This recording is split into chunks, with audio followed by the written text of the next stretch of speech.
Hello mga ka-artsis! Narito po ang tutorial kung paano mag-avail ng aking ginawang product costing computation para mas madali at tama ang pag-price ng inyong products.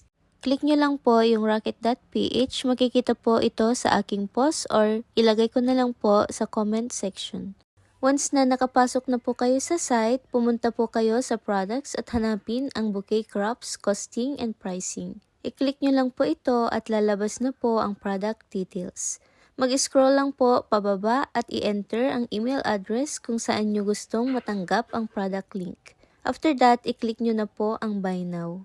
And here, makikita nyo po yung mga payment options na available. For example, kung gusto nyo po mag-pay through GCash or any bank na wala po sa list, ganito po yung gawin nyo. Select any na nasa list po. For example, Shopee Pay. I-click nyo lang po ito, then i-accept ang terms and conditions. Ito po yung lalabas. Click nyo lang po yung Save QR Code. Pwede nyo rin po itong i-screenshot. Then, buksan nyo po ang GCash, piliin ang QR, tapos upload nyo po yung QR code. After that, i-click nyo na po ang Pay. Once paid, ilagin nyo po yung email na ginamit nyo sa rocket.ph, then i-check nyo po yung inbox for the email confirmation.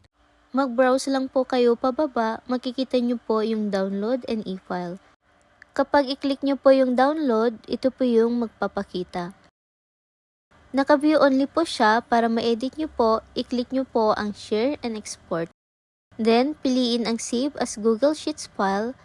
After that, pwede nyo na po siyang ma-edit.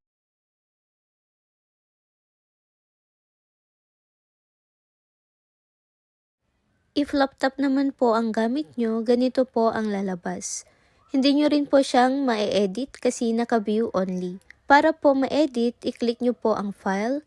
Then, pwede nyo po siyang i-save as Google Sheets or i-download as Microsoft Excel. Ayan, pwede nyo na po siyang ma-edit.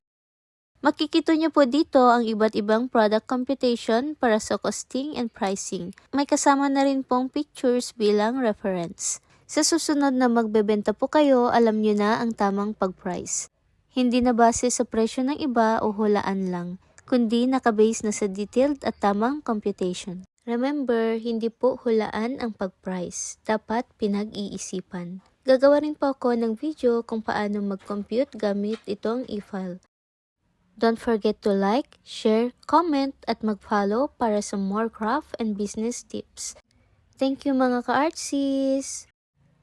Price smart, craft with confidence, and happy selling!